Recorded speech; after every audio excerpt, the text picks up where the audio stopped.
Hey, baby. How you all doing out there? We're getting ready to move the sheep. We figured we'd show you. We started a new system for our sheep because our sheep did not come from, a system where they were used to rotational grazing.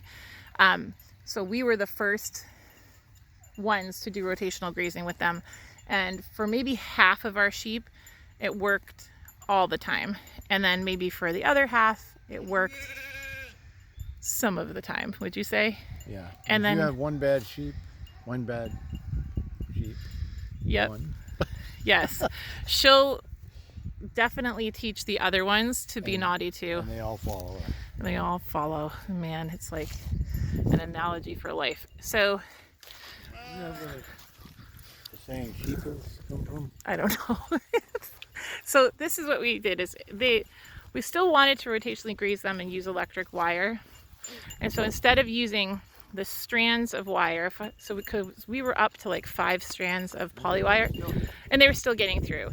The ones that were naughty, they just, right, and they had that thick wool winter coat, and so with sheep, if you don't get them like right on the nose and really psychologically train them to respect your wire, it can be difficult.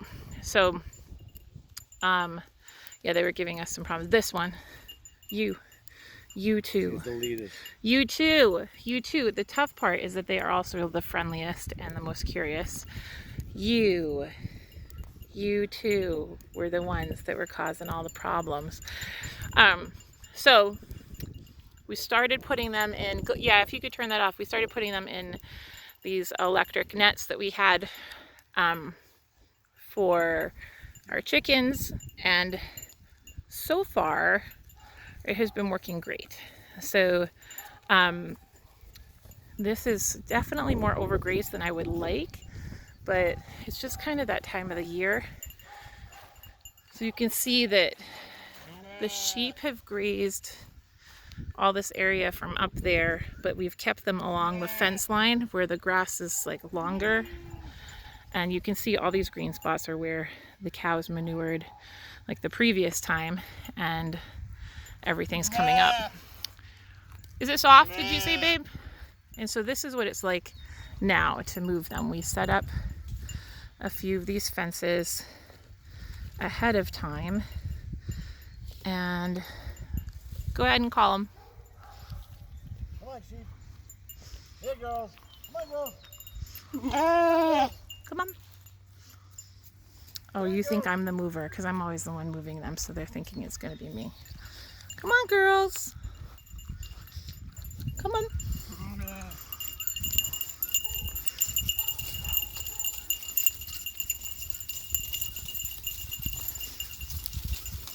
And one boy. And one boy. And so they just move from one paddock right into the next one and start grazing behind our cows.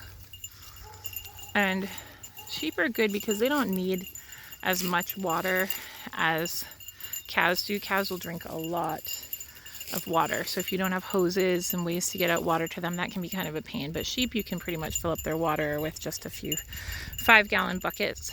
And so it makes them a little bit up. You want to come out of there, babe? Do you want to be able to? Oh, you got to tie that one? Okay. Oh, where is it? Oh, okay.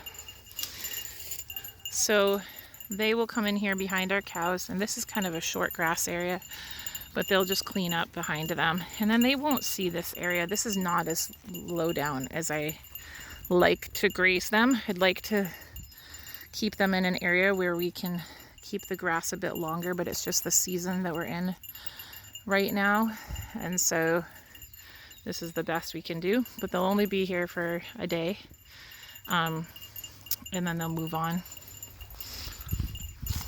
And then the next paddock is set up. So if you have a few of these, you can kind of do the setup once or twice a week and just get it all prepped for them. If you don't, it's okay. It doesn't really take that long to set them up. So they'll move from here, and then they'll come into this section, and then they'll keep doing that right behind our cows. Hi there, Auntie. And then the cows, you can see what that did is it freed up. Hi, Auntie Cow. Hi, Auntie Cow. Love these South Poles. It freed up more of these reels for us because we were using like 4 reels at least for each line for our sheep. So if we had our sheep, you know, if we had our cows here and we had our sheep here, we'd have to use 4 lines here and then another 4 lines on this side, and that was a lot of polywire. And then just a lot of work to do that beforehand. So this ends up being a lot easier. And so we're just going to experiment with this, and we're going to graze them along our fence line right behind our cows, and they'll get all this section. And then the cows, they're only here for the rest of tonight, and we were able to set up their wires. You know, they'll go in here tomorrow, and then the next day, and then the next day, and it's pretty much, it will be set up for almost the whole week. So then our moving of them is a lot easier. We just open up the front area where they walk into the next paddock. We have the water on the hose turned on before we get here, and we just fill up their water for the day, and then we're done. And then once or twice a week, we just pull all of our reels and our posts and set up for the next, you know, week, or you could do it for a few days, and it just makes it a lot easier to do that transition. So so they've already grazed all of this, and they won't come back to this beginning section until the end of May. So right about the end of May, they should be back up there. So this will, even though we're grazing it kind of short, it should have time to recover. And even though it's getting grazed short here, by the time we get out to like where that tree line is, all that grass is going to be a lot longer. It's going to have had a lot more time to grow. If we waited at the beginning of our grazing for our grass to be an ideal length, like 8 inches long, then by the time we got out there, our grass would be going to seed, you know. And so you kind of got to take that into consideration and do your best, use your best judgment. So that's what we are doing right now. It does make things go a lot more smoothly. It just feels a lot easier to set up for a bunch of days. And, you know, we're going into Holy Week, so we don't want to be out here every day of Holy Week, you know, stringing fences and moving animals. We want to be spending our Holy Week with our family preparing for Easter. And so this, although we still have a lot of farm chores to do, this allows us more flexibility. It also makes it a system that's a lot easier for someone to help you if you need to like go away for a little bit and take care of the animals, or if you have, you know, a family member that works out of the home for most of the week. You can set up your rotational grazing system once a week, and then, you know, one person can just move the animals while the other person, you know, does the work that they need to.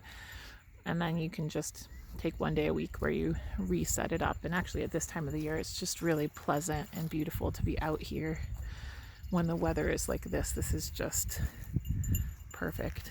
So that's what we've got going on out with our sheep and our cows. This netting system just seems to be for them a better visual, physical barrier, and even our testy ones have been respecting it. So I hope they continue to. Watch, they'll make me a dirty rotten liar after this video, but so far they've been great. So that's it. Like, subscribe, and share to Full and Family Farm to follow our journey of a family of 8 that moved from the southeast to the Massachusetts to the Missouri Ozarks.